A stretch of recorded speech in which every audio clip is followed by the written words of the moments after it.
Hai guys, welcome back to Gios Class. Nah, hari ini aku mau membahas tentang salah satu topik yang ada di pelajaran makroekonomi, yaitu kebijakan moneter. Nah, eh di dalam makroekonomi kita mengenal ada dua kebijakan ya, yaitu kebijakan moneter dan kebijakan fiskal ya. Nah, sehari ini kita akan belajar ya, aku akan membahas tentang kebijakan moneter. Nah, apa sih sebenarnya kebijakan moneter itu? Nah, kebijakan fiskal nanti akan aku bahas juga di video-video aku berikutnya ya. Nah, kebijakan moneter itu adalah kebijakan yang dibuat oleh bank sentral ya. Nah, dibuat oleh bank sentral, fungsinya untuk apa sih? Untuk mengontrol jumlah uang beredar ya, jumlah uang beredar atau money supply. Oke. Nah, dan juga suku bunga. Nah, ini penting ya. Jadi suku bunga dan jumlah uang yang beredar mereka itu berhubungan. Nah, untuk apa sih mengatur money supply dan suku bunga ini? Nah, fungsinya adalah untuk mengurangi inflasi. Ini nggak usah pakai ini deh biar cepet ya. Mengurangi inflasi. Lalu menstabilkan harga ya. Mirip juga menstabilkan harga-harga barang ya.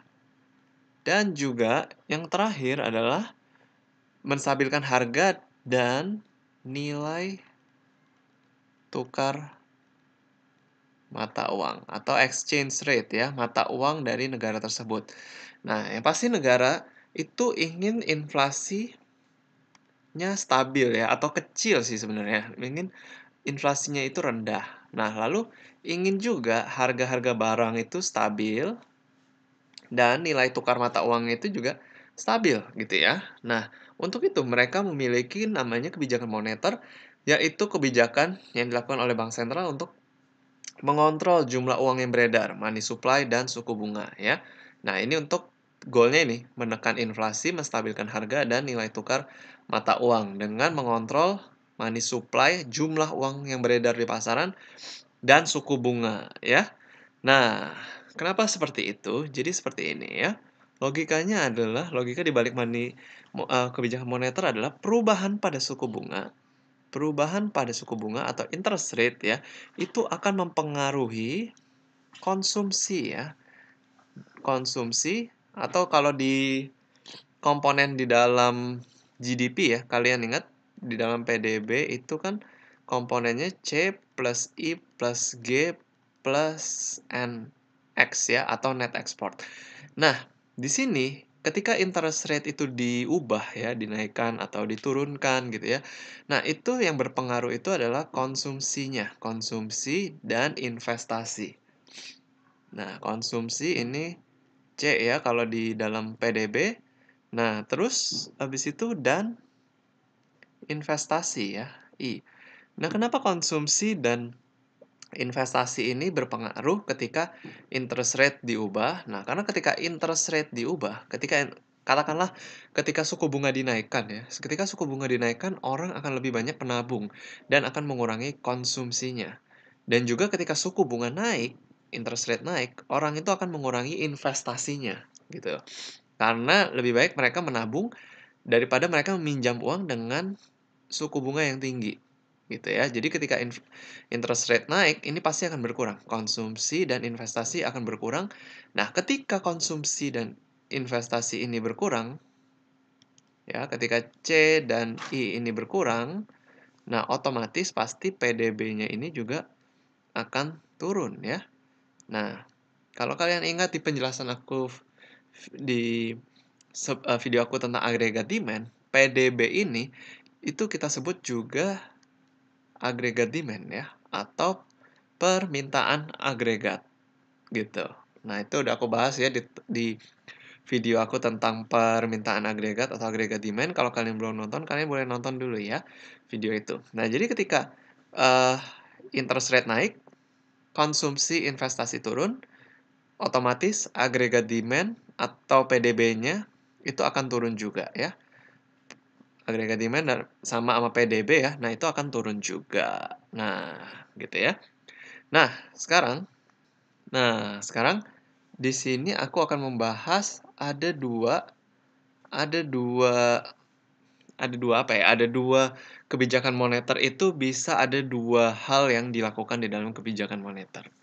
Nah, yang pertama itu adalah ekspansi ya. Nah, yang kedua adalah kontraksi. Nah, 2 kata ini itu bertolak belakang, ekspansi dan kontraksi. Ya, ekspansi itu memperbesar, kontraksi itu mengecilkan ya. Nah, jadi kalau ekspansi itu maksudnya apa? Nah, aku akan jelaskan satu-satu ya. Aku mulai dari ekspansi dulu. Nah, di dalam kebijakan moneter, mereka ini bisa melakukan yang namanya ekspansi dan juga kontraksi. Jadi pilihannya ada dua ini, ekspansi dan kontraksi ya.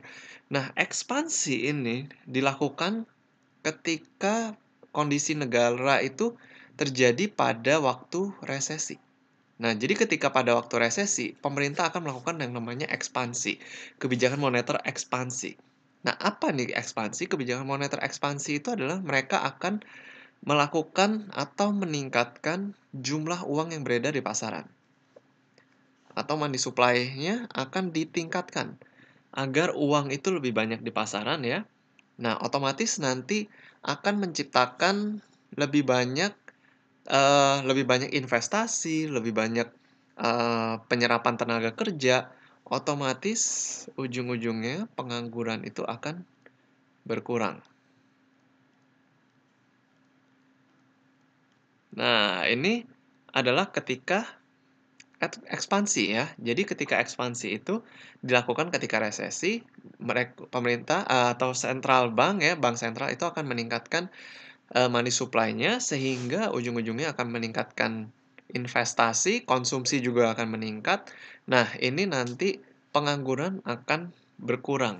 Nah, namun inflasi akan naik di sini ya. Nah, karena dia ekspansi, inflasi akan naik.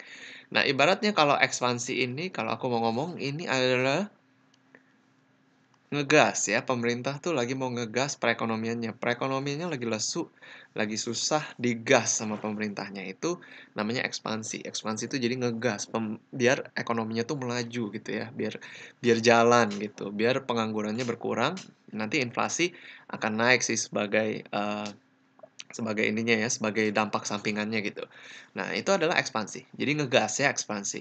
Nah, sebaliknya kontraksi. Nah, kontraksi itu berarti kalau ini ngegas ya ini berarti ngerem ya. Ngerem gitu. Jadi kontraksi ini dilakukan oleh pemerintah ketika ekonominya ini udah bagus. Nah, ceritanya udah bagus atau inflasinya lagi tinggi. Hmm. Nah, biasanya inflasinya dilakukan ketika pas inflasinya itu lagi tinggi. Nah, jadi dia ngerem. Nah, ngeremnya dengan apa? Dengan mengurangi yang namanya money supply atau jumlah uang yang beredar. Nah, ketika money supply dikurangin gitu ya. Nah, nanti ada beberapa instrumen ya yang akan dipakai. Ada 3 instrumen yang akan dipakai di dalam kebijakan moneter ini. Akan aku jelaskan di video berikutnya untuk ya ini ya, untuk menaikkan dan mengurangi money supply ini caranya gimana. Nah, intinya di kontraksi ini dia akan ngerem untuk mengurangi inflasi karena inflasinya ketinggian. Nah, dia akan mengurangi money supply, uang yang ada di pasaran. Otomatis ujung-ujungnya nanti yang akan terjadi adalah inflasinya berkurang. Nah, tapi penganggurannya bisa naik lagi gitu ya. Penganggurannya bisa naik lagi. Nah, ini dampak sampingnya gitu. Kalau tadi dampak sampingnya inflasi naik, kalau ini dampak sampingnya pengangguran bisa naik gitu ya. Nah, jadi tergantung situasinya. Kalau lagi resesi ya pemerintah ngegas, kalau lagi bagus ekonominya, lagi kenceng, nah direm gitu.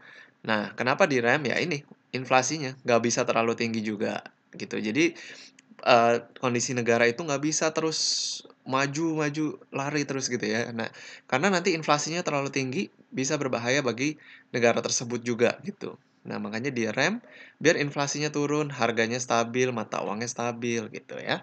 Nah, itu yang akan aku jelaskan nanti di video berikutnya aku akan menjelaskan 3 instrumen kebijakan moneter, yaitu ada operasi pasar terbuka, reserve ratio atau cadangan perbankan, dan discount rate ya, suku bunga antar bank.